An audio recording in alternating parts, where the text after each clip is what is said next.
এই ভিডিওটাও একটু শেয়ারই করে দিয়েন, কারণ মুরাদনগরের ঘটনায় যে চাঞ্চল্যকর মোড় এসেছে, আমি নিজেও আশ্চর্য হয়েছি যে আমরা কার জন্য কথা বলবো।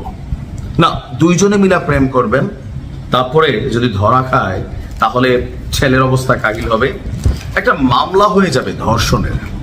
দর্শক, মুরাদনগরের সেই ঘটনায় চাঞ্চল্যকর তথ্য সামনে আসছে।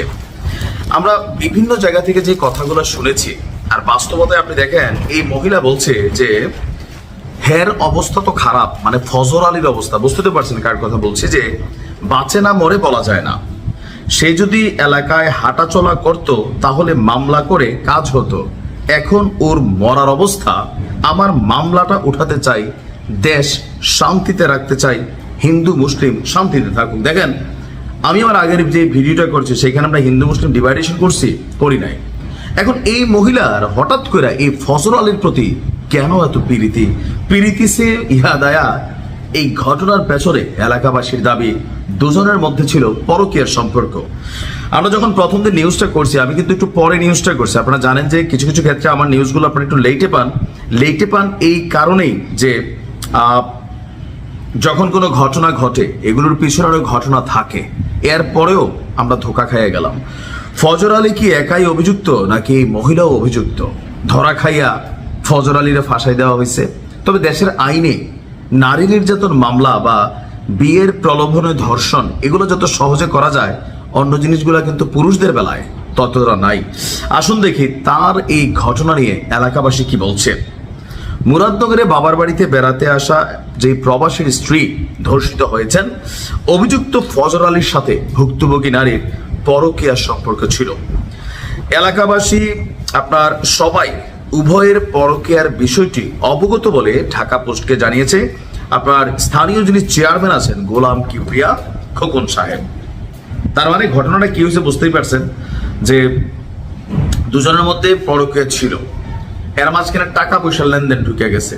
সেই টাকা পয়সার লেনদেনকে কেন্দ্র করে সম্ভবত তিনি যোগাযোগ বিচ্ছিন্ন করে দিচ্ছিলেন, অথবা পরকীয়ার প্রেমের তো কোনো নির্ধারিত টাইম ফ্রেম নাই, অথবা থাকতেই হবে, মানতেই হবে, মন চাইছে করছে, মন চাইছে করছে না, ভালো না লাগছে যোগাযোগ বন্ধ। তো এক পক্ষ যোগাযোগ বন্ধ করলে আরেক পক্ষ ভায়োলেন্ট হয়। ঘটনাটা অনেকটা এরকমই। চেয়ারম্যান সাহেব তিনি বলছেন যে স্থানীয় বেশ কয়েকজন মানুষের সাথে তিনি কথা বলেছেন। ওই নারীর সঙ্গে অভিযুক্ত ফজর আলীর পরকীয়া সম্পর্ক চলছে বেশ কয়েক বছর। প্রেমের সূত্র ধরে ওই নারীর সঙ্গে অতীতেও দেখা করতেন ফজর আলী, আর বিষয়টি টের পান স্থানীয় বাসিন্দারা। গত বৃহস্পতিবার দিবাগত রাতে পাশের বাড়িতে পূজার অনুষ্ঠান শুরু হয়। ভুক্তভোগী ওই নারীর বাবা মা পূজার অনুষ্ঠানে চলে গেলে ফজর আলীকে তিনি নিজেই ডেকে আনেন। ফজর আলী ওই বাড়ির দিকে রওনা করলে ইউনিয়ন ছাত্রলীগের সভাপতি সুমনের নেতৃত্বে ছাত্রলীগের বেশ কয়েকজন নেতাকর্মী তাকে হাতে নাতে ধরার জন্য ফাঁদ পাতে। এ সময় ফজর আলী ওই নারীর ঘরে প্রবেশ করলে ছাত্রলীগ সভাপতি সুমন সহ সাবেক তার সঙ্গীরা তাকে হাতে নাতে আটক করেন। প্রথমে পিটিয়ে তার হাত পা ভেঙে দেন।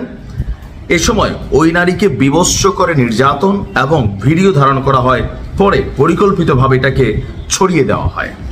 তার মানে এই যে ব্যাখ্যাটা, এটাই গত 8-10 বছর নিউজ করি, তো এটাই পারফেক্ট। কারণ টোটাল ঘটনার প্রেক্ষাপট বিষয়গুলোকে আপনি পুঙ্খানুপুঙ্খ বিশ্লেষণ করলে এটাই আসে যে ঘটনার পেছনে ডালমে কুচ কালা না, পুরোটা ডালই কালা। আমাদের অনেক প্রবাসী ভাইদের স্ত্রীরা আছেন, স্বামী বিদেশ থাকার পরে আমরা বিদেশে বসে এত পরিশ্রম করছি, মেহনত করছি, এগুলো মাথায় থাকে না। যদি ফজর আলী এই ঘটনাটা ইনভেস্টিগেশনের মাধ্যমে সত্য হয়, তাহলে ফজর আলীকে একটা ফুলের টোকা দেওয়া উচিত না। কেন? দোষ দুজনেরই আছে।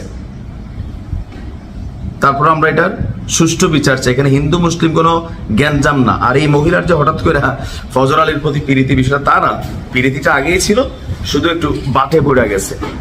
ভালো থাকুন, আসসালামু আলাইকুম।